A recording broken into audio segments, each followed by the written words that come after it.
일하고 꿈꾸고 저항하는 청년들의 노동조합 청년유니온 팟캐스트 노력 말고 노조가 필요한 우리 노가리 지금 시작합니다.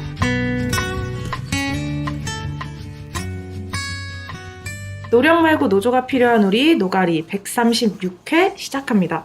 안녕하세요. MC DJ 7이입니다. 오늘도 보조 MC 없이 두 분의 게스트를 모시고 진행합니다. 장지혜 서울청년유니온 위원장님과 송하민 청소년유니온 위원장님입니다. 반갑습니다. 네, 반갑습니다. 반갑습니다. 오늘 조합은 뭘까요? 지부들 모여라. 오늘 송년회 팀 작년에 송년회 팀. 잘 지내셨나요, 그동안? 저는 자주 만나 뵀죠? 그럼요. 다 사무실에 있는 사람들이요. 사무실에 있고. 저희가 다른 지부들도 이렇게 다 가고, 올해도 물론 작년에 지부 방문했었던 것처럼 올해도 아마 지부들 다 돌아다니면서 다른 그 작년에 못했던 몇 지부들 그 노가리를 진행하긴 할 텐데, 그 코로나 때문에 어딜 가지를 못하고 또 4인 미만, 5인 미만으로 모이고 하다 보니까 맞아요. 좀 사무실에 있는 사람들 중심으로 계속 팟캐스트가 진행이 되고 있네요. 요즘에 지금 이 세 멤버 내에서 핫한 물건이 있던데. 맞습니다. 이게 어쩌다 보니까 제가 영업한 것처럼 됐는데 얼마 전에 제가 가입한 부모님이 가입한 보험회사에서 갑자기 선물 하나가 왔더라고요. 보니까 가격이 그렇게 비싸지 않은 인바디 체중계가 이렇게 딱 왔더라고요. 제가 최근에 약간 살도 많이 찌고 그래가지고 체력도 많이 떨어지고 아침에 일어나가지고 아침이면은 약간 일에도 집중 잘 못해가지고 건강한 몸을 만들어서 일 좀 잘해야겠다. 약간 일에 좀 집중할 수 있는 몸을 만들어야겠다. 그런 생각 들어서 막 운동을 하려는 차에 그게 딱 온 거예요. 그걸 딱 사면서 이제 그게 딱 와가지고 보니까 되게 다양한 기능이 있더라고요.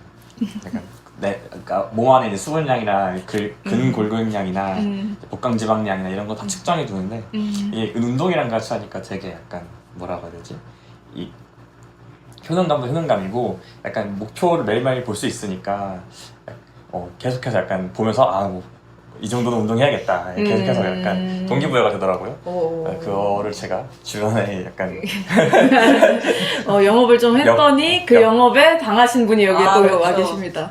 그리고 막 영업을 한 것도 아니고 집에 이런 게 있어서 한번 재봤다 그랬더니 뭐 골격량도 나오고 지방량도 나오고 수분 뭐 단백질 이런 게 나온다 그 얘기만 했을 뿐인데 제가 주말에 바로 사가지고 저도 그래서 해봤어요. 근데 너무 신기하더라고요. 이렇게 사실 인바디 한 번도 안 해봐가지고 그냥 인바디를 해본다는 것 자체도 너무 신기했고 이제 핸드폰으로 바로 이렇게 볼 수 있으니까 그것도 너무 좋아서 했는데 이게 은근히 부피가 좀 크더라고요. 체중계가. 그리고 옛날처럼 이렇게 플라스틱이 아니고 약간 유리 비슷하게 돼 있어가지고 유리인가? 그래가지고 한 번 하는 게 사실 일인 것 같아요. 꺼내서 꺼내서 연결해야 되고 그래서 저 포장 박스도 안 버렸어요. 한 번 하고 그대로 싸서 들여놓고 이제 다음 달에 다시 해보려고요.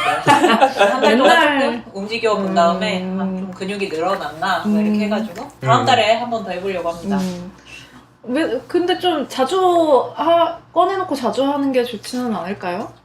방이 좁아서 둘 데가 별로 없어요. 제가 막 방에도 사무실 와보신 분들은 아시겠지만 제 자리 보시면 깜짝 놀라요. 다들 막 책이랑 서류랑 막 다 쌓아놓고 있는데 집도 크게 다르지 않고요. 바닥에도 책을 쌓아둬요. 저는 발밑 1뜸이 없기 때문에 한쪽에 놓고 할 때만 딱 꺼내서 다시 포장해서 넣고 이렇게 쓰고 있습니다. 하민은 얼마에 한 번씩 이렇게 체크해 보세요? 저는 매일 아침마다 한 번씩 해보고 있어요.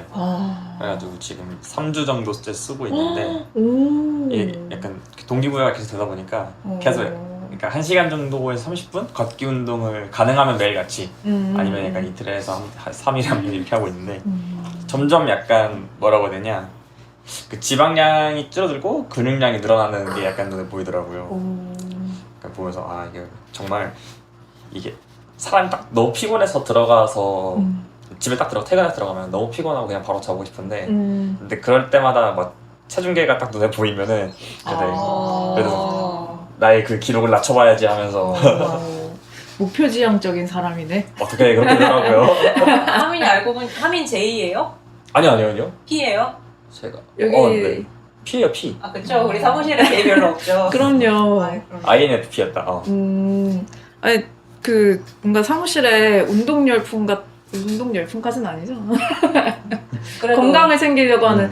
저희가 엘리베이터가 없어졌잖아요. 그쵸. 그래서 계속 걸으면서 하는데 이게 적응이 아무리 해도 안 되는 거예요. 벌써 한 달 정도는 됐을 텐데 엘리베이터가 없는 삶을 산 게.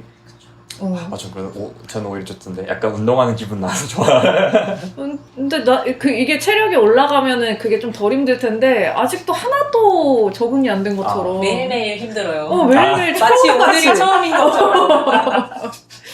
그래서 저도 왠지 좀 그 수분량도 좀 체크하고 싶고, 제가 요즘에 수분량에 관심이 많거든요. 물을 마시고 있기 때문에 그런 것도 체크하고 싶고 해서 저 엄청 마음이 동하는 그런 대화였습니다. 네, 그러면 저희 사무실 소식은 이 정도로 전하고 그럼 먼저 광고 듣고 올까요? 청년 유니온이 만드는 팟캐스트 노력 말고 노조가 필요한 우리 노가리는 유니콘 사운드와 함께합니다. 유니콘 사운드는 행사 전문 음향 회사입니다. 공연, 체육대회, 집회까지 무대 음향이 필요하신 분은 페이스북에서 샵 유니콘 사운드를 검색해주세요. 또는 전화번호 010-5688-5415 010-5688-5415 전화나 문자 주세요. 유니콘 사운드 사랑합니다.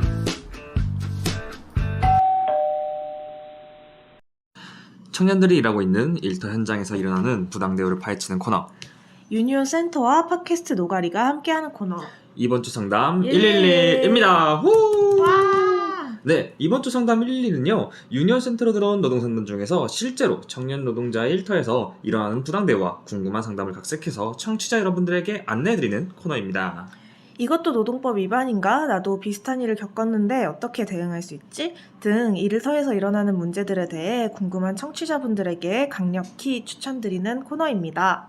네, 이번 주는요. 어떤 내용을 가져왔냐면 저번에 상담이 들어왔었는데 이걸로 가져오면 좋겠다 싶어가지고 한 번 더 가져왔습니다. 요즘에 상담하시면서 이번 주 상담 111로 이거 쓸만한데 이런 거 많이 고려하시나 봐요? 근데 그렇긴 한데 요즘에 아예 상담이 잘 안 들어와요. 무슨 일이에요? 이게 청년 유니온 상담 경로가 외부에 노출이 안 돼서 그런 건지 아니면 어떤 이유인지 아니면은 사람들이 일터에서 일을 못하고 나와서 그런 건지 아니면은 지금 같은 시기에 어려워도 참아야지 약간 이런 생각이 이런 건지 잘 모르겠는데 상담이 진짜 많이 줄었더라고요. 그렇구나. 저희 일단은 뭐 만약에 청년 유니온 상담을 사람들이 많이 모른다고 하시면 저희 이제 홍보 준비를 하고 있잖아요. 청년 네. 유니온이 총회에서 또 홍보하겠다고 얘기한 게 있어가지고 그거를 좀 빨리 해봐야겠네요. 네, 좋습니다. 그래서 이번 주 노동상담 주제는요. 안전한 퇴사입니다. 지지 부탁드릴게요. 네. 출근 후 업무적으로 소통 문제가 있어 관련 이야기를 하다가 얘기가 잘 되지 않아 결국 퇴사하고 싶다는 생각이 들어 그만두고 싶다고 퇴사 의사를 밝혔습니다. 그 뒤로 갑작스러운 폭언과 욕설 및 모욕감을 주는 언행을 하였고 음성 녹취는 한 상태입니다. 제가 그만둘 때 어떤 불이익이 생길지 몰라서 상담하고자 작성합니다. 일하는 곳의 디자이너는 저 혼자이고 현재 저는 신입으로 난생 처음으로 회사를 다니고 있으며 회사에는 인수인계할 사람도 없습니다. 현재 다른 회사와 협업하여 프로젝트를 하고 있고 그 가운데 저는 디자인 업무를 맡고 있습니다. 큰돈이 오가는 상황이라 시기를 맞춰야 한다며 구두로 계속 압박을 주고 있는 상황인데 혹시 제가 그만둘 시에 회사가 저에게 손해배상 청구가 되는지 알고 싶습니다. 퇴사 의사는 한 달 전에 상의해야 한다고 하는데 꼭 그래야만 하는 건지 알고 싶습니다. 욕설과 관련된 말이 녹음되어 있고 회사 측에서 손해배상 청구하면 저도 녹취록으로 신고 가능한 건가 알고 싶습니다. 솔직히 조용히 그만두고 싶습니다. 신고하고 싶지도 않은데 회사 측에서 제게 어떤 부당한 요구를 할까 두렵습니다. 요즘에 잘 퇴사하는 방법을 물어보시는 분들은 언제나 꾸준히 계신 것 같아요. 그래서 저번에도 관련해서 다루긴 했었지만 그래도 이번에도 한 번 더 가져와 봤습니다. 그래서 제가 이분에게 드렸던 답변은 좀 다음과 같습니다. 일단은 갑작스러운 퇴사로 인해서 본인이 맡던 이제 뭐 업무에 공백이 생겨서 회사의 실질적인 손해 손해가 발생하는 경우에는 회사가 손해배상 청구를 할 수 있습니다. 그리고 이분이 마지막에 말씀해 주셨던 욕설과 관련된 말이 녹음되어 있고 회사에서 손배 청구하면 나도 녹취록으로 신고하고 싶다. 이게 가능한가 이렇게 여쭤보셨는데 폭언이나 욕설 이거 같은 경우에는 녹음되어 있다 증거가 있다고 하면은 모욕죄 등으로 이제 형사사항으로 한번 걸어볼 수 있을 것 같습니다. 계속해서 저번에도 말씀드렸지만 이 실질적인 손해가 있어야지 이제 손해배상 청구를 할 수 있다고 말씀을 드렸는데요.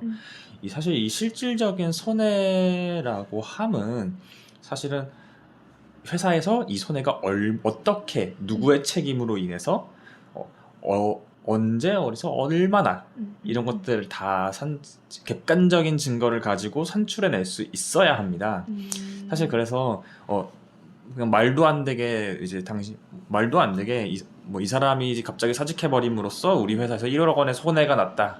이번 분기 영업이익이 작년 분기보다 1억 원이 떨어졌기 때문에 뭐 1억 원 정도 손해가 났기 때문에 청구한다. 약간 이런 식으로 거는 것도 있는데 사실 생각해 보면은 실제로 이분이 약간 영업이 약간 손실을 냈던 프로젝트나 약간 이런 거에 약간 총괄 책임자, 담당자, 빠질 수 없는 약간 업무에 있던 사람, 약간 이런 거라고 하면은 사실은 책임을 일단 1차적으로 질 수 있다가 있고요. 그리고 두 번째로는 회사의 책임은 없었는가를 좀 살펴봐야 됩니다.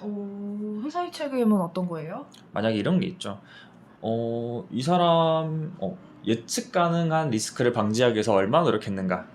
이 사람이 어쨌든 1인의 직원에 불과한데 언제든 그만둘 수 있을 텐데 이거를 얼마나 안전망을 세워놨냐 뭐 이런 것들. 네, 그렇죠. 만약에 뭐 서빙으로 따진다고 하면은 서빙을 한 사람으로 치면은 서빙한 사람이 접시를 깰 수 있다는 건 사실 언제든지 예상 가능한 리스크인 거잖아요.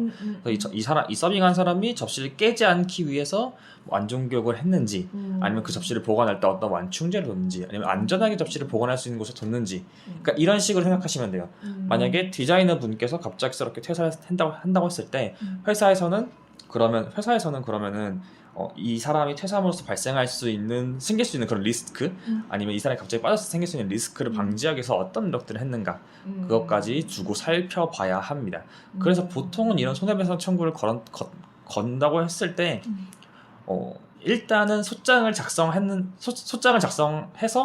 넣는다고 하더라도 바로 그냥 말도 안 되면은 그냥 바로 기각당할 가능성이 꽤 높아요. 그렇기 때문에 사실은 회사 측 입장에서는 이런 소장 작성할 때도 변호사를 써가지고 작성을 해야 되는데 그 금액이 보통 100만 원까지 가기 때문에 사실 회사에서도 손해배상 청구한다라고 협박을 한다고 하더라도 정말 이 사람에게 악감정이 있는 게 아니라면은 약간 이렇게 팟캐스트에서 이렇게 말해도 되는지 모르겠지만 회사 사장이 나를 조지겠다라고 마음먹은 게 아니라면은 보통 하지 않습니다. 그렇죠. 그래서 생각보다 별로 되기도 어렵고 하기도 어렵기 때문에 보통 큰 걱정 안 하시면 될 것 같고요.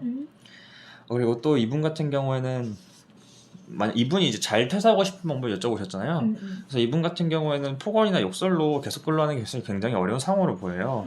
그래서 이제 그래서 이분 같은 경우에는 빠른 시일 내에 그만두고 싶다라는 의사를 회사에 밝히고 뭐 일주일 내로 아니면 2주일 내로 후임자를 구해라, 아니면 내가 그다음에 업무 인수인계를 위한 매뉴얼이나 이런 것들을 다 작성하시고 그리고 그렇게 한 다음에 퇴직 의사를 밝히시고 사직서 제출하시고 그 다음에 퇴사하시는 게 사실은 리스크를 가장 덜 질 것 같습니다. 근데 참 여기서 안전한 퇴사를 하고 싶다, 그냥 조용히 그만두고 싶다, 뭐 이렇게 말씀을 하셨는데 회사에서 먼저 시비를 건 거나 마찬가지잖아요. 그렇죠. 폭언과 폭설, 폭언과 폭설 눈이 막 와. 욕설과 폭언 뭐 이런 거를 했다고 하니까 본인이 안전퇴사를 하고 싶어도 회사에서 뭐 집도 알 거고 이분이 어디 사시는지 뭐 이런 것도 알 거고 괜히 두려워질 것 같다는 생각이 되게 많이 드네요. 공감이 많이 가는 것 같습니다. 맞죠. 사실은 그런 부분에 있어서는 이제 보통은 이제 회사마다 다르긴 하겠지만은 개인정보보호법에 따라서 보통은 3년 내로 자동으로 파기하게 되어 있고 근로자도 당당하게 요구할 수 있다는 점을 조금 그런 개인정보에서는 말씀드리고 싶고요. 그리고 이제 이 사직통보 관련해서 저희가 왜 사전에 사전에 회사랑 협의하고 아니면 사전에 회사에 통보하고 사직하라고 좀 말씀드린 이유는 뭐냐면요. 사실은 노동법에서는 사직을 언제까지 해야 된다. 사직 의사는 언제 밝혀야 된다. 약간 이런 식으로 정해진 건 없어요. 특히 근로기준법에서는.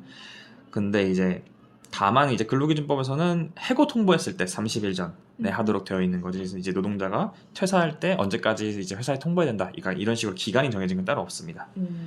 맞아요. 이게 매번 물어보세요. 한 달 전에 말해야 되는 거야? 아니면은 뭐 친구들도 많이 물어보더라고요. 얼마나 전에는 꼭 내가 퇴사한다고 말을 해야 돼? 라고 물어보는데 그런 게 딱히 없다고 그런 맞아요. 얘기는 하더라고.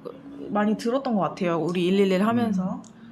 그래서 사실은 보통은 내가 30일 전에 말해야 되는 게 아니라 회사가 나를 해고할 때 맞아요. 30일 전에 말해야 된다라고 이해해 주시면 되고 그리고 이 책임 소재 관련해서 만약에 정말 너무나도 불안해서 내가 손해배상 책임을 하나도 지고 싶지 않다라고 하면은 사실 민법을 살짝 들춰봐야 되는데요.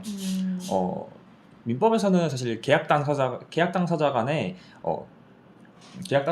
이제 계약이 서로에게 아무런 책임 없이 한쪽에서 아무런 책임 없이 파기를 하려면은 당기일 후의 기간이 통보하고 당기일 후의 기간이 지나면은 그 계약의 효력은 사라진다라고 되어 있어요. 근데 이 당기일 후의 기간이 무엇이냐라고 정확하게 이걸 설명드리자면 조금 복잡한데 이제 월급 근로자 분들의 기준을 좀 말씀드리면은 쉽게 생각하면은 내가 만약에 4월 매달 15일이 이제 월급날이에요. 그럼 내가 만약에 4월 10일에 퇴사하겠다라고 통보를 했어요. 그럼 여기서 아무런 책임을 지지 않으려면은 그 다음 달 15일이 지나야지, 내 월급날이 지나야지 이제 아무런 책임을 지지 않고 퇴사하실 수가 있습니다. 만약에 그러면은 내 월급날이 매달 15일이잖아요. 만약에 내가 4월 16일에 퇴사 통보를 했어요. 그러면은 5월 15일이 지나고 나서 6월 15일이 넘어야지 그때 이제 아무런 책임 없이 퇴사를 하실 수가 있는 겁니다. 시기를 잘 맞춰야 된다. 그렇죠. 그래서 이거 같은 경우는 월급 근로자분들 기준이고요. 만약에 주급 근로자라고 하면은 이제 일주일 단위로 생각하시면 되고, 만약에 일당을 받으면서 일하시는 분들 같은 경우는 퇴사 통보하면 그냥 바로 다음날 안 나오셔도 돼요. 아무런 책임이 없습니다. 좋네요. 네. 좋다고 말해도 되는지 모르겠지만 이게 안전한 퇴사를 고민해야 하는 게 사실은 되게 맞아, 안타깝죠. 씁쓸한 것 같은데요. 그래도 요즘에 또 코로나라서 많은 분들이 조금 환승 퇴사를 해야 된다, 약간 맞아요. 이런 식으로 많이 말을 하더라고요. 맞아요. 이게 그 퇴사 자체가 그냥 안전하지 않은 사회가 그렇게 되어버려가지고 그런 이야기를 많이 하시는 것 같더라고요. 이거 얼른 코로나가 끝나고 좀 다들 원하는 곳에서 이제 좋게 일하고 워라밸 챙기면서 살아가면 좋겠는데요. 아무튼 오늘은 안전한 퇴사에 대한 상담답변과 관련 정보를 이야기 드렸습니다. 네, 언제나 궁금하신 노동법이 있으시다면 팟빵과 유튜브 댓글로 남겨주시면 확인 후 답변 드리겠습니다. 그리고 언제나 노동상담은 02-735-0262번으로 연락주세요. 여기까지가 이번 주 상담 111기였습니다. 감사합니다. 네, 오늘은 서울청년유니온과 청소년유니온이 각각 작년에 진행한 기획사업에 대해 이야기해 보려고 해요. 두 지부를 함께 모시게 된 것은 크게 코로나19라는 상황에서 서울 지역 아르바이트 노동자와 청소년 노동자의 실태조사를 했다는 부분에 있어서 공통점이 있을 것 같더라고요. 어쩌면 두 분 모두 비슷한 고민에서 이번 실태조사에 착수하셨을 것 같은데 어떤 사연이 있는지 좀 들어볼 수 있을까요? 청소부터 먼저 말씀드리면은 네. 저희가 이게 실태조사의 방향성이나 사실은 방향성이나 약간 이런 것들을 사실은 코로나 이후 되게 다양한 계층, 다양한 업종에서 타격을 입었다라고 많은 언론과 뉴스와 연구기관과 중간지원 조직이 집중하고 이걸 되게 발표하고 수많은 언론에서 이게 나타나고 사람들이 집중하는 그런 좀 양상을 좀 보였는데, 좀 그 중에서도 사실은 청소년 노동자에 대한 약간 이런 언론의 집중이나 약간 사회에 관심이 좀 매우 없었던 약간 이런 부분이 있었어요. 그래서 저희는 사실은 많은 청소년 일을 하고 있고, 그리고 사실 그리고 청소년이 진입할 수 있는 업종의 특성상 사실은 대면 서비스직으로 좀 한정될 수 없는 그런 한계가 있고, 그리고 대면 서비스직이야말로 코로나19라는 약간 미중유의 거대한 위협에서 가장 큰 타격을 입은 산업인데, 사실은 그러면 이런 대면 서비스에서 일할 수밖에 없는 청소년이야말로 이번 코로나19 사태에서 정말로 취약해진 그리고 가장 많은 타격을 입은 노동자 계층이 아닐까, 이런 판단이 조금 있었었고요. 그래서 이런 판단 아래 저희가 조금 처음에는 코로나19 청소년 노동자 근무 환경 실태 조사라는 이름으로 지금 청소년 노동자가 사실은 일터에 남아있는 청소년 노동자에 대한 실태나 아니면 결국 코로나19로 인해서 일을 그만두고 나온 청소년들이 코로나19라는 위기랑 그런 영향 속에서 어떻게 일을 했었고 어떻게 이 회사를 나오게 됐는가, 약간 이러한 실태들을 좀 파악하기 위한 실태 조사를 조금 진행하고자 했었습니다. 이게 사실 서울이랑 크게 다르지 않은 판단 조건이 있었던 것 같아요. 근데 이제 얘기 들어보니까 청소년이라는 그 세대 계층을 중심으로 좀 고민을 많이 해주셨던 것 같고, 서울 청년 유니온은 어떤가요? 서울도 저희가 풀 네이밍은 코로나19로 실직한 서울 지역 청년 아르바이트 노동자 실태 조사였습니다. 실업판이 들어갔었나? 네, 코로나19로 실직한. 실직한. 네. 이 제목이 길어서 말할 때마다 조금씩 다르게 말하는 것 같은데 아무튼 그런 내용이었어요. 이게 봤을 때는 사실 처음에 약간 착안한 거는 그런 기사 많이 났잖아요. 아르바이트 자리 하나에 막 100명이 몰렸다 이런 기사도 나고 주변에 이제 친구나 조합원분들 얘기를 들었을 때에도 이제 면접을 가게 되면은 워낙에 지원자들이 많으니까 과하게 카페 아르바이트를 뽑는데 전혀 다른 전공을 하고 있는데 학점을 물어본다던가 진로가 어떻게 되냐고 물어본다던가 미래 전망을 네. 막 물어보고 이게 커피를 만드는데 필요한 일인가 싶지만 그런 것들이 점점 과해진다는 얘기를 들은 것도 하나가 있었고, 또 한편으로는 여기 신촌도 그렇지만 돌아다녀 보면은 가게 폐업했다거나 이렇게 뭐 빼고 있다거나 이런 기사들도 많이 나고 우리가 보기도 많이 봤잖아요.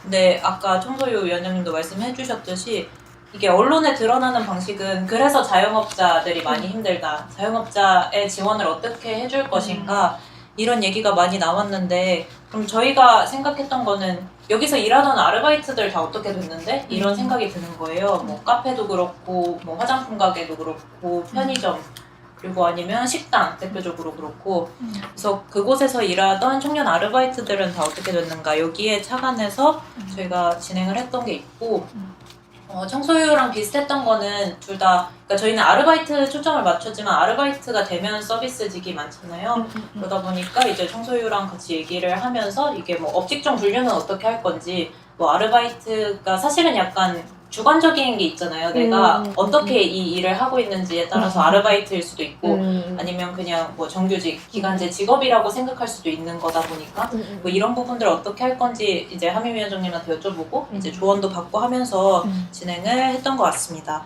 이게 맞아요. 이게 청소유가 조금 더 일찍 맞아요. 시작하긴 했었어서 저희가 이거 질문 세팅하는 과정에서 좀 많이 여쭤봤던 게 있었던 것 같아요. 서울 같은 경우에는 또 정책참이라는 지원 사업이라고 할까요? 이걸 통해서 진행하기도 했었는데 지금 거기서 나온 결과물 책을 보고 계시네요. 네, 저희 이거 사무실에 결과 자료집 있어가지고 나중에 이거 듣고 사무실에 놀러 오시면은 저희가 여유분도 있고 해서 네네. 선물로 드릴게요. 그래서 이게 뭐였냐면은 2021 청년 정책 의제 발굴 프로젝트라고 해서 삶에는 있지만 제도에는 없는 이라는 소제목으로 저희가 노동이었고, 뭐 주거 같은 경우에는 주택임대차 시장에서 세입자 보호 관련된 거, 그리고 환경 파트도 있었고, 이제 청년 담론이랑 청년들 참여기구 관련된 내용들도 있어서 이렇게 여러 가지 의제들을 뭐 코로나 이후에 어떻게 될 것인지, 그리고 이런 것들이 앞으로는 어떻게 방향성을 가지고 가야 되는지 여러 가지 의제들을 묶어서 이제 서울시 청년청에서 했고, 이제 서울 청년 유니온도 이제 아르바이트 실직 관련해서 함께 하게 되었습니다.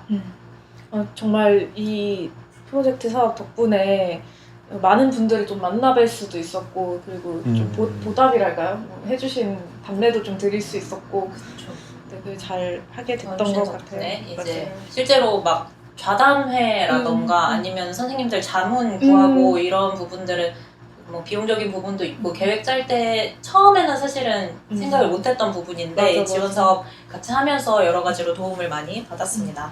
저 기획사업 뭐 청년 유니언에서 많은 기획 사업들을 봐왔는데 이렇게 자문 받으러 다니는 건 처음이었거든요. 뭐 물론 제가 뭐 많은 기획 사업에 참여해 본 적은 별로 없지만 이렇게 자문도 받고 또 좌담회도 하고 이런 과정들을 많이 거치는구나 이런 걸 같이 경험해 보면서 재미있었던 시간이었습니다.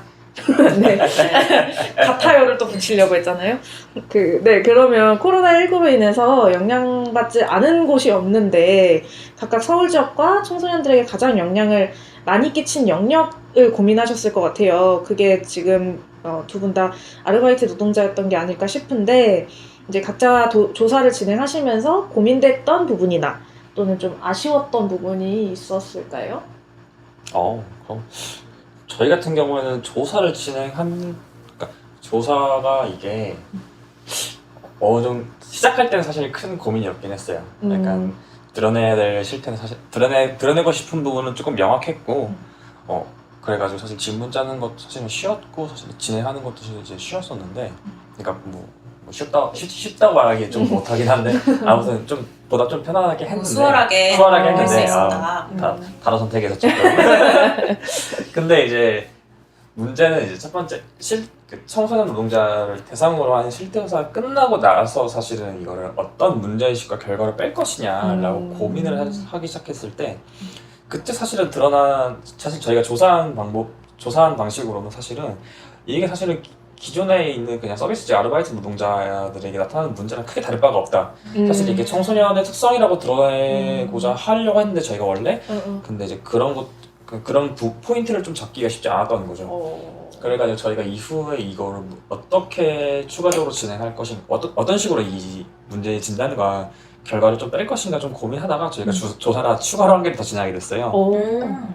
그래가지고 저희가 이제 이번 보고서가 되게 된 건데 추가로 진행한 거는 저희가 이제 청소년 코로나19 사태 이후에 청소년 노동과 관련해서 연구가 이루어진 것들을 문헌조사를 조금 한번 찾아보긴 했거든요.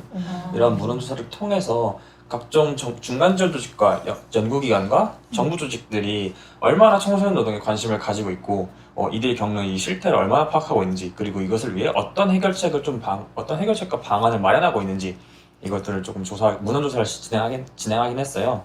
그래서 저희가 좀 문헌조사를 진행했었고 사실은 문헌조사를 진행하면서 역시 이제 저희가 좀 청소년의 특성이다라고 좀 지원할 수 있었던 포인트를 좀 잡을 수 있었죠. 저희가 청소년 노동도 사실 이렇게 똑같이 어려운데 그 어떤 정부 부처 중간 지원 조직 연구기관에서 청소년 노동 코로나19와 청소년 노동 관계된 영역에서 제대로 된 조사를 하고 있는 곳이 거의 전무하다. 라는 것을 조금 문헌 조사를 확인했어요. 했더니 정보가 많이 없더라. 네. 이거 자체가 이제 청소년한테는 큰 정보였네요. 그래서 사실 저희가 이제 청소년 의제 관련해서 이건 문헌조사를 진행할 때 어떤 식으로 조금 문헌조사를 찾으면 좋을까 싶다가 교육과 돌봄과 노동 영역으로 좀 세 파트로 쪼개서 좀 찾기로 했어요. 그러면서 좀 진행하면서 좀 파악된 지점은 사실 청소년의 교육과 돌봄 영역에서는 정말 생각보다 많은 연구와 다양한 연구와 다양한 실태를 좀 드러내고 있고 그리고 이것들을 어떻게 개선할지 이런 것들을 방법을 찾고 있다는 걸 좀 확인을 했는데 사실 노동 영역에서는 그런 게 거의 전무하다라는 것을 좀 확인했던 거죠. 그리고 사실은 조금 살펴보시면 알겠지만은 돌봄과 교육 영역에서도 대응이 너무 늦다라는 게 하나가 있었습니다. 사실은 이제 저희가 이 문헌 조사를 시작하고 나서 조금 확인했던 거는 그 당시에 비교적 최근에 그 당시라고 하면은 코로나19 사태가 좀 어느 정도 좀 많이 퍼지고 나서 그 다음에 사람들이 다들 사회적 거리 두기 하고 약간 어느 정도 약간 인식하고 있을 때인데 근데 그런 조금 코로나19가 이미 퍼지고 다양한 영향과 각계각층의 실태나 이것들 어떻게 해결할 것인지 개선 지점이 나오고 있는 도중에 이제 청소년의 돌봄과 교육에 대한 실태가 나오기 시작하는 거예요. 한 템포 늦다. 한 그건 왜 그럴까요? 왜 그러냐고 물어보시면은 사실 제가 대답할 수 있는 거는 그러니까 주요한 계층이 아니기 때문에라고 답할 수밖에 없긴 할 것 같아요.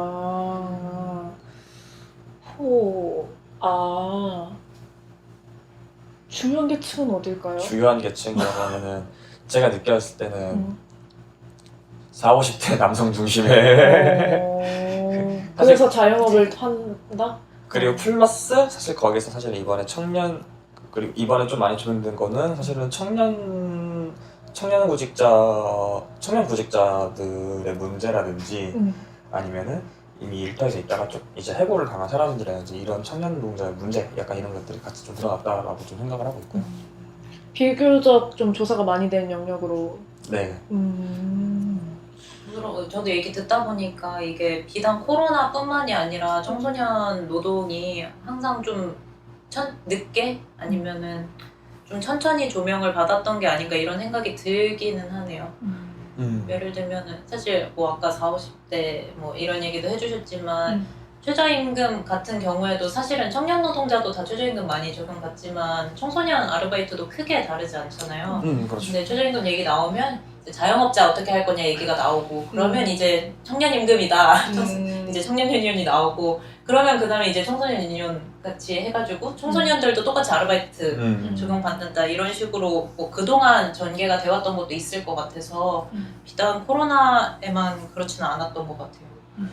그렇기 때문에 청소년 유니온의 존재가 너무 중요한 것이 아닌가. 그렇지 않습니까? 그러니까요. 그냥 저는 이거 조금 다른 거긴 한데 그 생각이 많이 들었어요. 뭐 낙태죄 폐지 관련해서도 그런 얘기 많이 하잖아요. 출생률은 올려야 되는데 이미 낳고 나면은 관심이 없어지는. 근데 그 되게 애매한 그 시기가 저는 되게 청소년 시기인 것 같아요. 관심이 없고 얘네가 어떻게 되든 상관도 잘 안 하는 그 시기가 되게 또 청소년이지 않나 뭐 이런 생각이 들어가지고 이제 뭐 그 구직자 같은 경우는 관심이 많은 거예요. 앞으로 이 사람들이 나라를 먹여 살릴 일꾼이 돼야 되니까. 산업욕구. 그러니까 말씀하신 거 되게 굉장히 동의하는 게 사실은 그 기본적인 경제 사회적으로 봤을 때 기본적인 생산 인구라고 하면은 20대 청년 이상부터가 사실은 생산 인구고 거기서부터 사실은 약간 제도적인 부분이 많이 보완이 되고 많이 입법이 되고 많은 관심을 사실 사회에서 관심과 역량을 쏟고 있는 것 같은데 사실 청소년 노동이라고 했을 때 사실 청년 노동이나 아니면 기존의 일반 노동자랑 비교했을 때도 사실은 노동 계층이 이렇게 많지도 않기도 하고 그리고 또 사회적으로 사실은 청소년이 노동에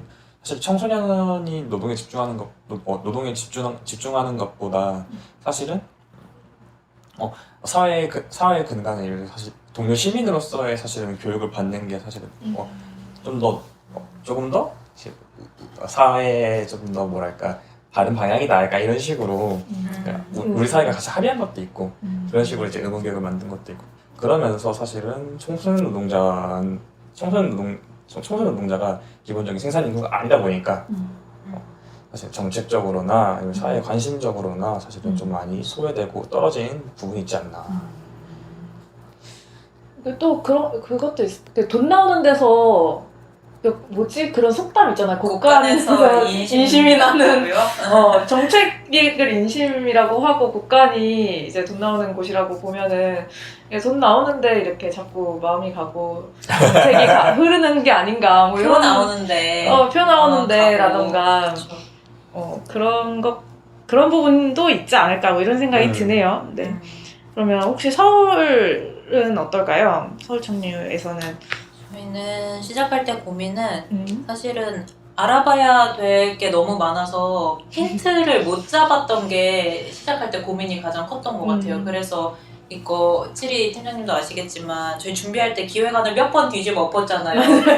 이게 제일 중요한 것 같았다가 아니야 이걸 알아봐야 될 것 같았다가 이 당사자 한 분 맞아요. 만나 뵙고 와서는 이것도 중요한 것 같은데 막 이랬잖아요. 그래서 그때 고민들이 있었던 게 첫 번째로는 코로나19로 우리가 실직한 사람들의 이야기를 담는 건데 이 사람들 정말 코로나 때문에 실직했다고 얘기할 수 있는 건가? 이런 고민이 하나가 있었던 것도 있고 또 일하던 사람들이 그래서 어떻게 됐는가 이런 것도 있는데 퇴사 과정도 중요할 것 같고 이 사람들 어떤 과정에서 퇴사를 했는지 과연 그다음에 자발적이었는지. 네, 과연 자발적이었는지 이런 것들이 있고 그리고 실직한 이후에 이 사람들이 어떻게 사는지도 봐야 될 것 같은데 그걸 본다고 하면은 다시 노동시장에 편입되는 과정이 어떻게 되어 있는지도 봐야 될 것 같고 이 사람들이 일상을 어떻게 살고 있는지 관계는 어떻게 되고 그러면 비용이나 이런 거는 어떻게 조달하고 있는지 이것도 봐야 될 것 같고 이 실업급여, 퇴직금 이런 법적인 제도 안에서 다 보호를 받고 있는지 이런 것도 봐야 될 것 같고 해서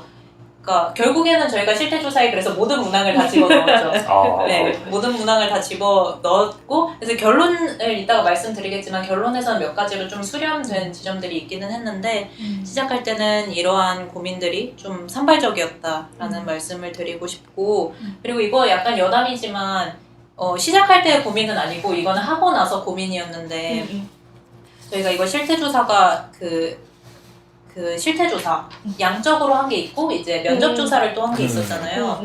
저희가 이게 양적조사 보고서 보시면은 102명 기준으로 지금 돼 있어요. 근데 실제로 응해주신 분이 102명의 몇 배는 되었잖아요. 근데 저희가 지원도 받고 이제 실태조사 문항도 워낙에 많고 하다 보니까 응해주신 분들 약간의 기프티콘 사례를 준비했었는데 그게 어딘가에서 잘못 돼가지고 링크가 막 여기저기 인터넷에서 퍼졌나 봐요. 그러니까 나중에 너무 많이 하룻밤에 100개가 들어와서 봤는데 나중에 보니까 앞뒤가 안 맞아요. 편의점 아르바이트인데 막 시급이 막 7만 원 막 그래요. 그래서 이게 어떻게 된 일인가 하고 나중에 그런 걸 제하고 나니까 이제 100개 조금 넘게 남았던 거고 그래서 저희가 이게 잡았다 요놈 했던 게 어떤 분이 제보를 또 해주셨어요.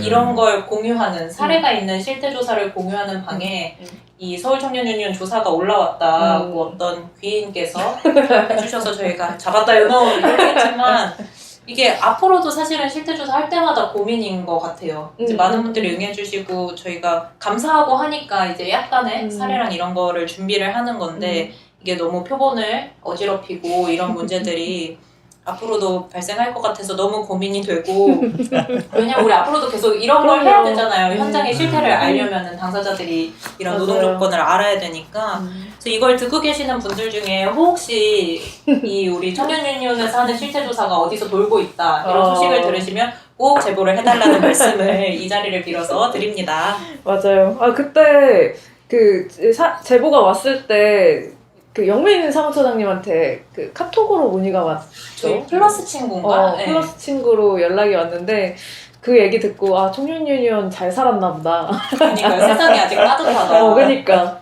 이런 걸 알려주시다니. 영 모르고 좋다고 막 이렇게. 그러니까 이게 좀 이상한데 이상하긴 했지만. 그리고 세상은 좀 이상하긴 마련이니까. 어느 사장님이 대단히 돈을 많이 주고 또 할 수도 있지 않을까 싶었는데 네 잡았다 이거. 맞아요. 혹시나 또 진짜 듣고 계신 분들 중에서 그런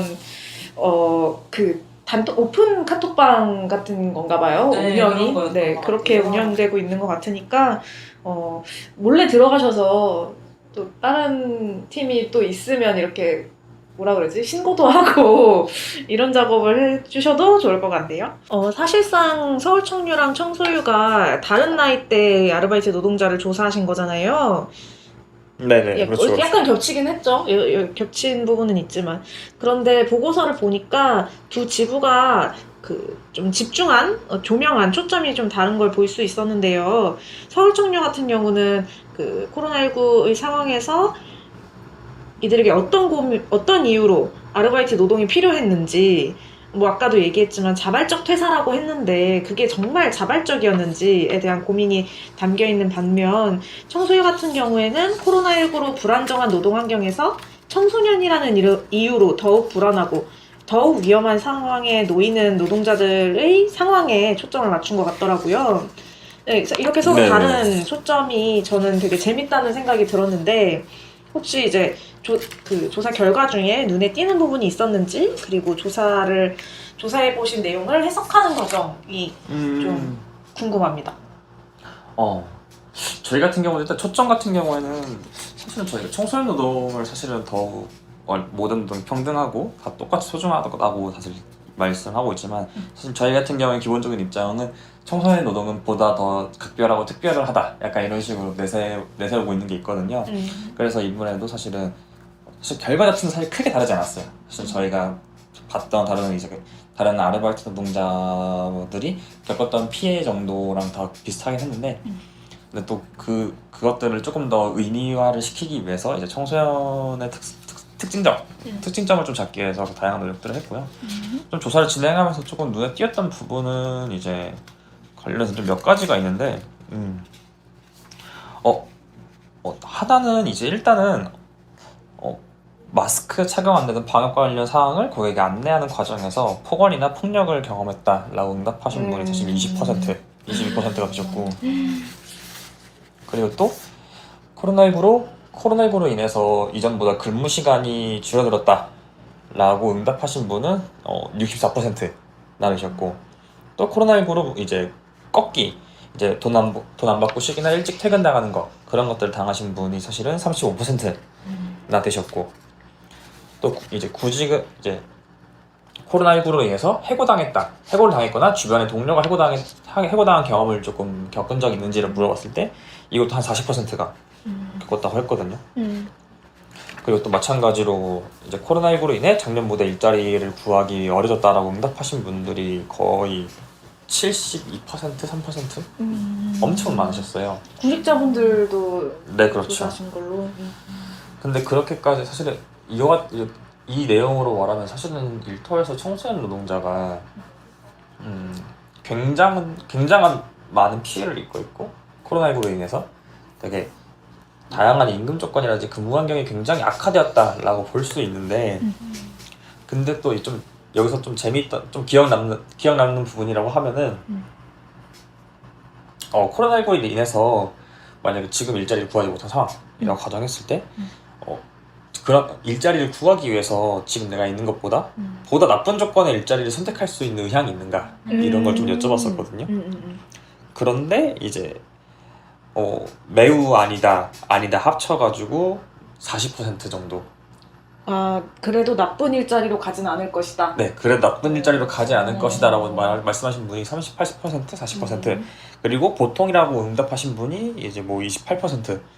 굉장히 높았어요, 사실은. 사실은 사실 코로나19로 인해서 일자리도 구하기 어렵고 일터에서 정말 다양한 차별과 그리고 고통 그리고 안 좋은 실태 근무 환경을 겪고 있는데 겪고 있는데 사실은 이렇게 말씀드려야죠. 사실은 일자리를 굉장히 구하기 어려운 상황에서 내가 분명히 일을 해야 되는 상황이라고 하면은 사실은 더 안 좋은 일자리를 선택할 수 있는 좀 여지가 좀 늘어나잖아요. 그렇죠. 그래서 코로나19로 인해서 저희 같은 경우에는 이 문항으로 더 안 좋은 일자리를 더 많이 선택할 것이다 라고 이제 답변을 좀 예상했는데 그게 아니다라고 나오더라고요. 저희가 좀 이거 생각해봐서 그리고 이것들을 좀 좀 해석하면서 조사하면 좀 이걸 해석하는 게 좀 약간 뭐라 하지? 해석하면서 좀 떠오르는 게 있는데 사실은 아까 말씀드렸던 것처럼 굉장히 많은 나쁜 근무 환경에서 일하고 있잖아요. 사실은 이미 더 나빠질 데가 없다. 이런 이 건가? 정도면 뭐 이게 이런 거. 이미 일하고 있는 청소년 노동자들 입장에서는 여기보다 내가 더 나아지면 차라리 노동을 하지 않는 게 더 이득이다라고 생각할 수 있다고 좀 생각이 드는 거예요. 그렇구나. 그래서 이 부분에서 약간 그런 식으로 좀 해석을 하니까 사실은 그렇다고 했을 때 굉장히 많은 청소년들이 정말로 열악한 일자리, 정말 최저선의 일자리에서 일을 하고 있다라는 식으로 좀 보일 수 있을 것 같더라고요. 그런 식으로 해석을 했던 게 조금 기억이 남더라고요. 근데 이렇게 해석을 하려면 조금 더 문항이 있었어야 되긴 하지 않을까요? 이렇게 유추하기까지 되게 힘들었을 것 같아가지고 이미 그러니까 왜냐면 이게 청소년 유니온 위원장으로서 계속 활동하시면서 청소년 노동을 이렇게 쭉 봐왔던 사람 입장에서는 네네네. 이거를 보고 그렇게 해석을 할 수 있었을 것 같은데 네네. 청소년 노동을 모르는 사람 입장에서는 이렇게 해석하는 게 좀 어려웠을 것 같아가지고 사실 저희도 이렇게 해석을 하면서 조금 고민은 많이 했어요. 근데 그럼에도 이렇게 해석해도 괜찮겠다라고 좀 생각했던 거는 앞서 말씀드렸던 것처럼 사실 굉장히 많은 일터에서 사실 굉장히 많은 사실 나쁜 근무 환경에서 일하고 있잖아요. 근데 그런 그런 와중에서 사실 저희가 있는 정보값은 이 정도이다 제가 말씀드렸던 거다 보니까 사실 이 데이터를 그럼 어떻게 해석할 것인가라는 고민을 했을 때 사실 청소년 노동에 대한 약간 어떤 보호를 할 수 있는 정책이 있는 것도 아닌 상황이고 그게 아니라고 하면은 사실 더 나은 일자리 선택할 수 있는 선택권조차 지금 코로나19로 인해 박탈된 상황이고 그리고 지금 이미 있는 일자리가 사실은 내가 너무나도 그 현실에서 차별을 받고 있다 보면 너무나 나쁜 근무 환경에서 일을 하고 있는데 그 나쁜 환경에서 더 나쁜 일자리로 가겠냐라고 물어봤을 때 사실 생각해보면 아무도 더 나쁜 곳으로 가지 않을 것이다 라고 생각할 것이라고 좀 저희가 해석을 했던 거죠. 그 다음에는 좀 그런 조사를 해봐도 좋을 것 같네요. 그 현재 일자리 어떻게 평가하는지에 대한 그거 같은 경우에는 저희가 저번 주에 얘기했던 사실은 군포시에서 좀 진행했던 배달라이더 청소년 노동의 실태조사를 조금 확인해 보면서 만족도가 높을 수는 없겠다라는 생각을 좀 많이 했었어요. 그 두 개의 실태 조사를 함께 진행하시면서 좀 더 그런 생각을 하게 됐던 게 그렇죠. 그리고 있었군요. 또 이전에 감정노동 실태조사도 여성 청소년분들을 좀 중심적으로 감정노동 실태조사 진행하다 보니까 사실은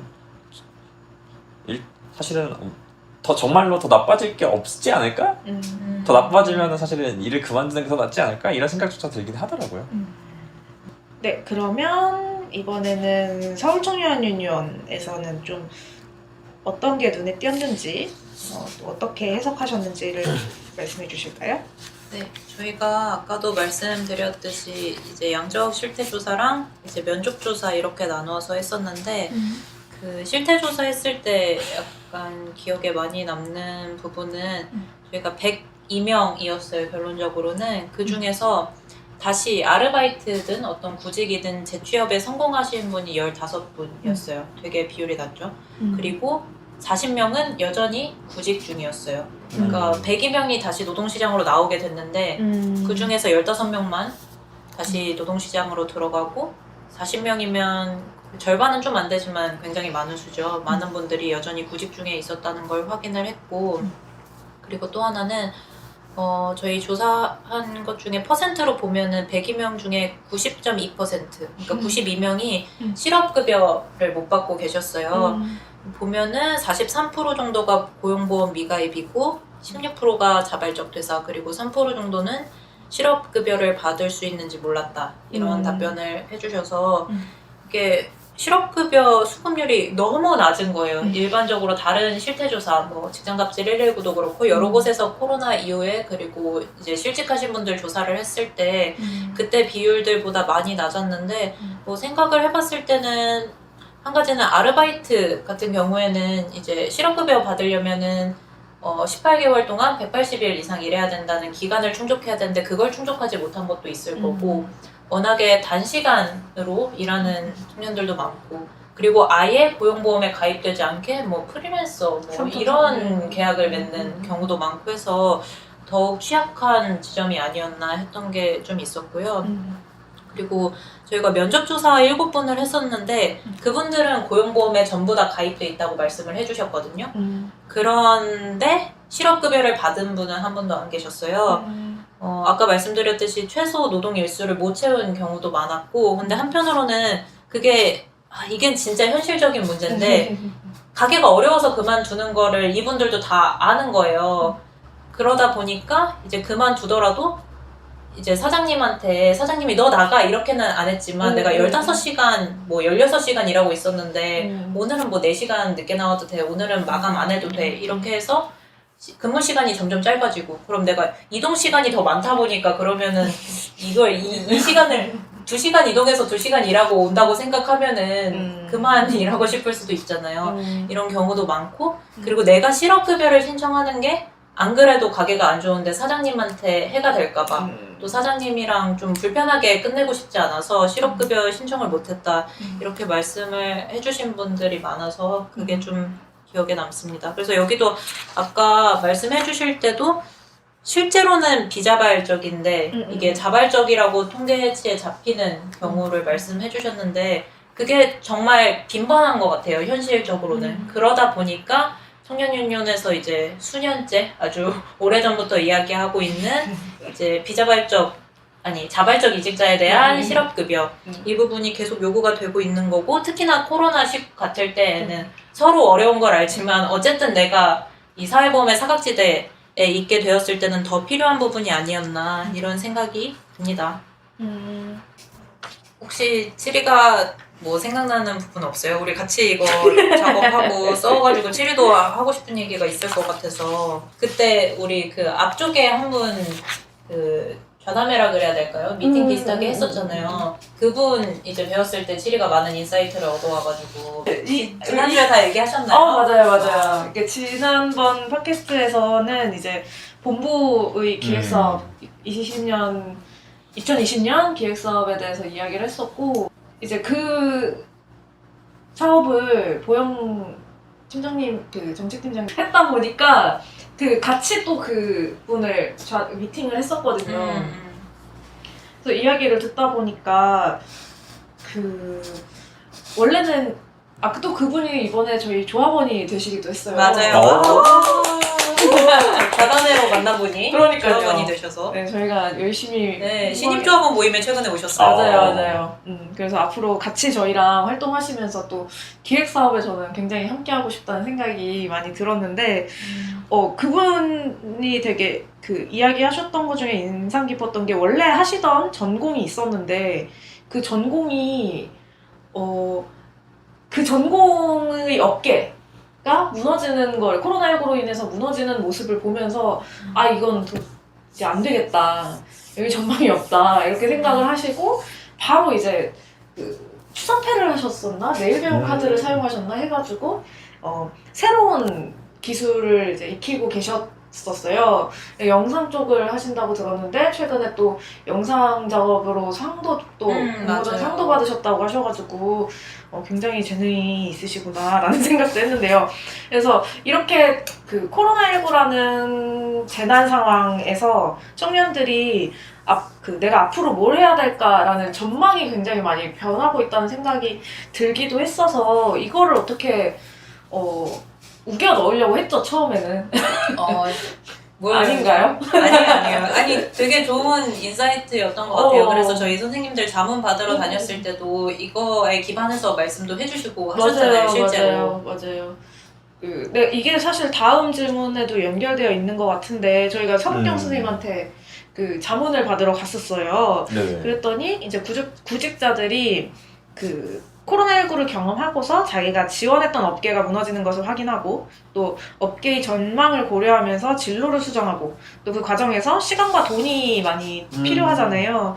이런 뭐 집에서 지원을 해주면 그래도 정말 자기 그 미래를 위해서 이렇게 혼자 열심히 할 수 있을 텐데 그게 불가능하다면 아르바이트로 시간을 벌지는 못하지만 어쨌든 돈을 벌면서 그렇죠. 준비를 하고 있다는 말씀을 또 해주셨었는데요. 코로나19로 고용도 줄이고 사회가 또 멈춰 있지만 청년들이나 청소년들은 또 멈출 수 없는 상황인 거잖아요. 보고서에서는 이런 청년, 청소년들을 위해서 어떤 제언을 하고 있는지 좀 소개해 주시면 좋을 것 같습니다.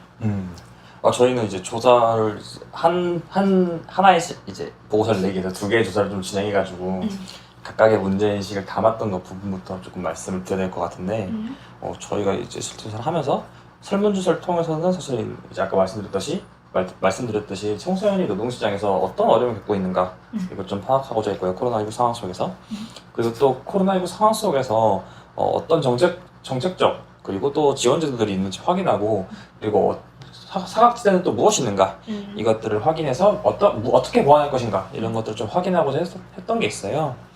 그래서 저희가 이것들을 조금 종합해서 확인해 봤을 때 첫 번째 문제의식으로는 사실은 청소년 노동자들도 코로나19 상황에서 마찬가지로 다른 구성과 마찬가지로 구직과 실직 문제에서 같은 어려움을 겪고 있었는데 저희가 확인했던 거는 청소년 노동자들이 비교적 더 열악한 상황에 놓여 있었고 더 가파르게 무너지고 있었다라는 걸 조금 확인했었습니다.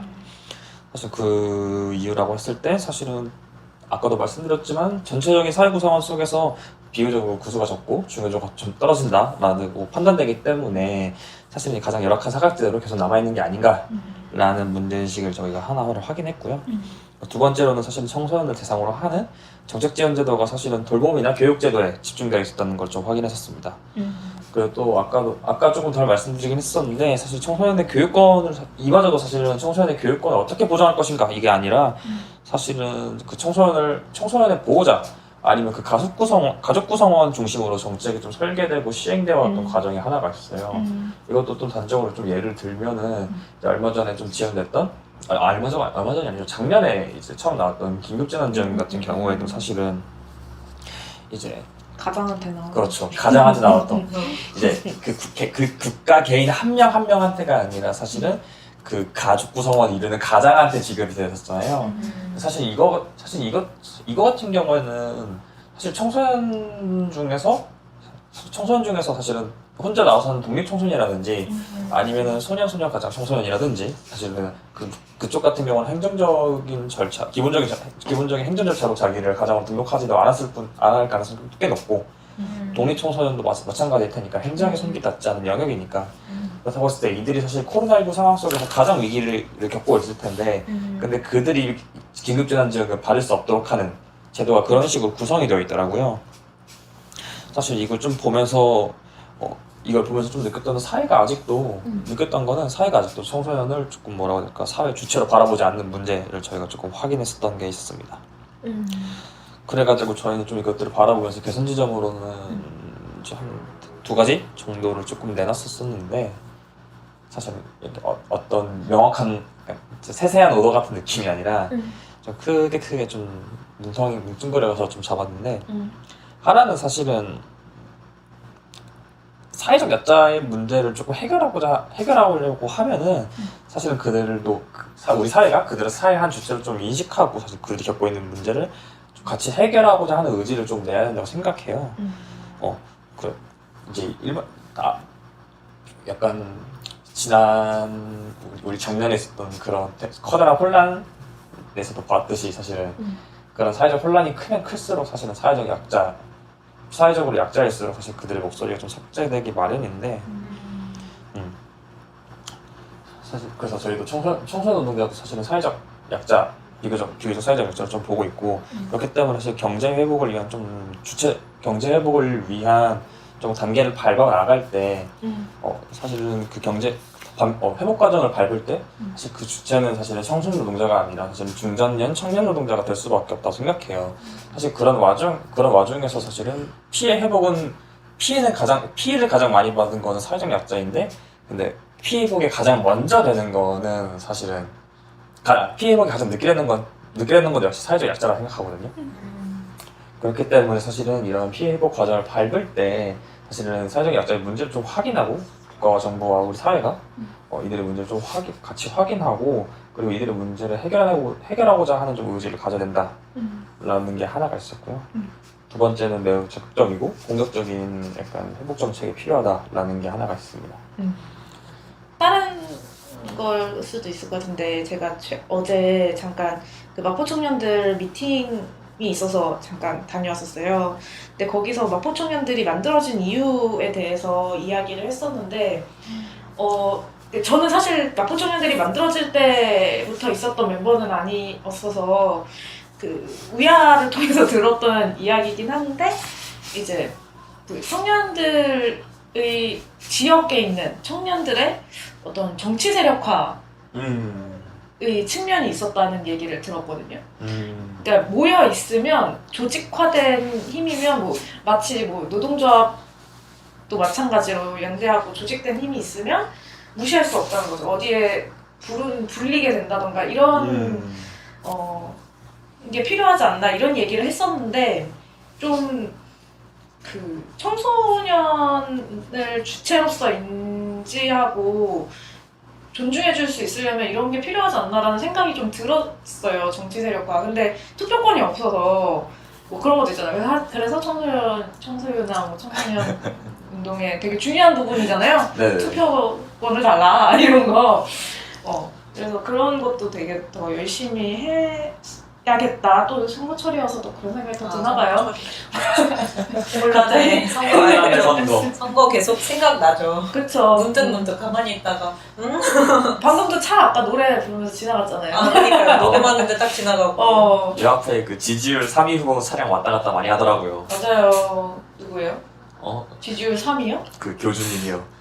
그게 3위나 돼요? 네. 그래요? 정말요? 네. 어머, 그렇구나. 세상에 이런 일이. 그 놀랍네요. 청와대에서 좀 또 내년에도 사실 선거 기간이잖아요. 네, 그렇죠. 그래서 투표권을 얻기 위해서도 열심히 함께하면 좋을 것 같다는 생각이 들었습니다. 네. 네, 그리고 이제 서울청년유니온은 어떤 결론을 네. 찾았을까요? 네. 저희 여기 대본에도 찌리가 써줬는데, 이 어떤 사라지는 업계가 있는 거, 그리고 그만큼 또 어려운 시기이지만 그렇기 때문에 좀 더 탄력을 받는 업계가 있는 거였잖아요. 그때 저희가 자문했을 때도 들었던 내용이 이제 이게 구직자, 이제 노동시장에 나아가는 청년 개인한테 있어서는 내가 지망했던 업계가 사양 산업으로 들어서고 있다는 것, 이런 위기 속에서 그걸 아는 것도 어떤 정보값이 필요한 일인 거고, 그러면 내가 이 업계가 아닌 것 같으면은 다른 업계로 넘어가야 된다고 했을 때, 그러면 새롭게 떠오르는 업계가 어디인지, 그럼 거기로 진입하려면은 나는 무엇을 준비해야 되는지, 이 모든 게 다 정보와 비용으로 수렴되는 문제였던 거예요. 그렇기 때문에 뭐 그 기간을 아르바이트 하는데 이렇게 얻어서 생활비로 써야 되는 돈도 있지만 진로를 모색하는데도 분명히 돈이 들거든요. 학원을 다녀야 되고 정보를 찾아야 되고. 그렇기 때문에 이런 시기일수록 어떤 정책을 마련하는 것, 그래서 앞으로 시행되게 하는 것도 중요하지만 그 정책들이 사람들한테 정보로서 가닿게 하는 것, 이런 게 중요하다고 말씀해 주신 걸 저희가 그때 자문할 때 선생님한테 이야기를 들었었고요. 그래서 저희가 보고서에 담은 제언들 중에서 몇 가지 좀 말씀을 드리면은, 뭐 좀 전에 말씀드렸듯이 어떤 정보가 사람들한테 닿을 수 있도록 하는 게 굉장히 중요한 게 하나가 있었고, 아까 자발적 이직자 말씀드렸잖아요. 실제로는 어쩔 수 없게 나온 건데 통계상 자발적 이직으로 잡혀서 실업급여를 받을 수 없는 경우, 이런 상황에 대해서 예를 들면은 생애 한 번만이라도 그리고 코로나 때문이라고 조건을 걸더라도 자발적으로 이직하는 사람한테 실업급여를 줄 수 있도록 한다던가, 혹은 저번에 이제 작년이라고 해야겠죠? 그때 서울시에서 했던 아르바이트 잘린 청년 긴급 지원과 같이 뭐 이렇게 실업급여나 퇴직금이나 이런 보호의 조건을 충족할 수 없지만 지금 당장 생계가 막막해진 사람들, 그리고 진로를 모색할 필요가 있는 사람들한테 지원해줄 수 있는 정책을 만드는 거, 이런 게 필요할 거고, 이것을 결국 축약하면 빠른 대응, 과감한 재정 투입이라고 저희가 정리를 했었거든요. 뭐 토론에 가면 그런 얘기 많이 하더라고요. 이미 실업급여나 이런 게 재정이 너무 많이 지출되고 있다라고 이제 말씀하시는 분들도 계시는데, 그러면은 그럴 때 드릴 수밖에 없는 거는 저희가 이런 시기인데 재정이 늘지 줄어드냐, 어려운데 재정이 줄어들 수는 없지 않냐. 그리고 이 사람들이 지금은 어떤 사회에 진출할 의지를 가지고 있는 사람들인데 이 기간 동안에 삶을 영위할 수 없고 아무것도 할 수 없게 되면 이 사람들이 더 절망으로 빠져들고, 그러면 이 시기가 걷잡을 수 없이 커지면은 이거야말로 진짜 사회적 손실이고 누가 책임을 질 문제인지 되묻고 싶다는 갑자기 토론을 하는 죄송합니다. 묻지 않을 수 없습니다. 네, 죄송합니다. 네, 갑자기 화가 났어요. 죄송합니다. 답답하죠. 답답하고 괜히 억울한 마음도 드는 것 같아요. 갑자기 화를 내버렸지만 어쨌든 그래서 여기서 과감한 재정 투입이나 빠른 대응을 하는 것도 중요하고, 나아가서 이제 앞으로 그러면은 어떤 산업들이 지속 가능한 일자리가 될 것인지 예를 들면 뭐 그린 뉴딜 이런 이야기도 하잖아요. 그러니까 그런 일자리들은 앞으로 더 많이 생기고 그럼 여기에 대한 직업 훈련이 필요하고 정보도 필요할 텐데 이런 것들은 정부가 지자체가 어떤 대안을 만들고 청년들한테 닿게 할 것인지 이런 것도 굉장히 중요한 것 같아요. 그래서 그 올해 3월 초죠. 이제 아직 한 달 안 됐는데 정부에서 청년 고용 활성화 대책이 나와서 이제 청년 유니온에서 논평도 내고 했었는데 뭐 여러 가지 있더라고요. 재정도 늘리고 이제 일자리도 많이 직접 일자리도 창출을 하고 여러 가지 있었는데 사실은 여러 가지 또 여러 내용들만큼이나 여러 아쉬운 지점들이 있는데 그 중에서 제가 그 7위 팀장님이랑 얘기를 좀 많이 나눴던 부분은 그린 뉴딜 관련된 내용이 사실은 단어만 둥둥 떠다니고 내용이 없어요. 그러니까 앞으로 이게 단지라고 표현하면 안 되죠. 이거는 네, 실언을 했습니다.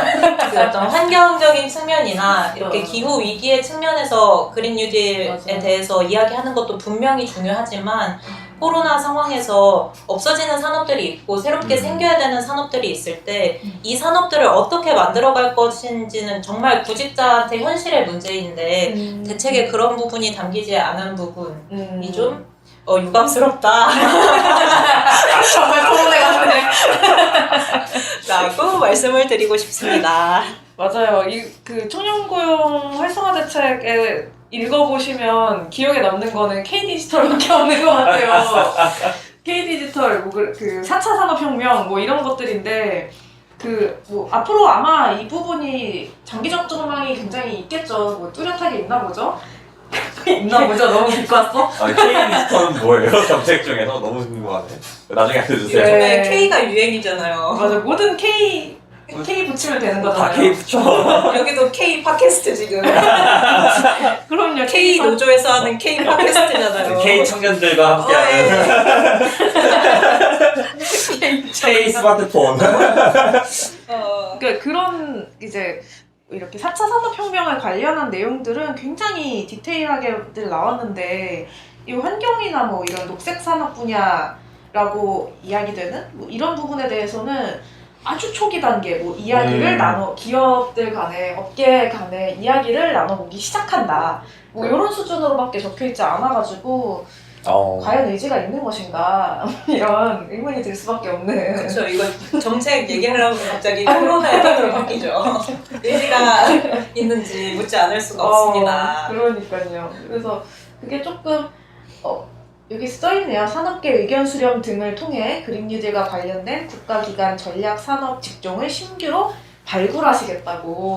혹시 이것을 만약에 누군가 이 뭐죠? 청년 고용 활성화 대책과 관련되신 분 중에 만에 하나라도 이 팟캐스트를 듣고 계신다면 이 부분에 대해서 저희가 굉장히 많은 관심과 궁금증을 가지고 있기 때문에 연락을 주셔도 좋다. 항상 궁금해하고 있다. 맞아요. 저희가 그 녹색 성장 산업 성장 산업이 맞나요? 하여튼 녹색 산업 관련해서 기후위기랑 이제 노동이랑 어떻게 연관될 수 있는지 이런 거에 관심이 많은데 저희가 찾아볼 수 있었던 문장은 저거 하나뿐이었어가지고 저거를 해석하고 싶은데 좀 더 알아보고 싶은데 궁금하니까 좀 더 말씀해 주시면 좋을 것 같고요. 네, 그래서 저희가 이렇게 작년에 진행한 실태조사들을 토대로 각 지구에서는 문제 해결을 위한 실천에 앞장설 거잖아요. 네, 그래서 올해 서울청년 유니온 사업과 청소년 유니온의 사업들을 좀 소개해 주시면 좋을 것 같습니다. 네, 청소년 유니온에서는 굵직하게는 두 가지 사업을 진행합니다. 네. 하나는요, 청소년 노동인권 서포터즈를 좀 진행해서 사실은 이제 저희 청소년 유니온을 좀 많이 알리고 또 서포터즈를 진행함으로써 조직화를 조금 도모하려고 하고요. 그 다음에 생애 첫 노동 실태조사 아니면 인터뷰지 이걸 조금 진행해보려고 합니다. 사실은 이게 저희가 이제 생애 첫 노동이라고 이제 정말 수많은 인터뷰집이나 토론회에 나갈 때나 보고서나 약간 이런 데서 계속해서 이제 청소년 노동에 대해서 얘기할 때 생애 첫 노동을 되게 강조를 하거든요. 사실은 저희가 아까 말씀드렸듯이 이제 청소년의 노동, 사실 모든 노동이 똑같고 평등하고 모든 것이 소중한 거지만 그럼에도 청소년 노동이 사실 가장 각별하고 특별하다 라고 좀 저희가 보고 있는 건 사실은 청소년기에 경험한 노동이 생애 첫 노동이기 때문에 라고 사실 저희는 보고 있어요. 사실은 이제 이게 정확하게 청소년과 관련해서 이제 관련된 연구는 사실 아직 존재하진 않지만 사실은 청년의 이행기 노동이나 이런 거 관련해서 조사된 영역을 좀 살펴봤을 때 사실 청년이 첫 진입한 노동시장, 첫 진입한 일자리가 어떤 곳이었는지 그리고 그 경험에 따라서 그 청년이 이후에 어떤 일자리에 진입하게 됐는지나 아니면 만약에 이후에 이 회사를 퇴사하고 나서 그 다음 회사로 진입하기 위한 그 준비 기간이 얼마 정도 걸리는지 사실은 이것들이 사실 조사해보면 연구한 자료들이 정말 수도 없이 많잖아요.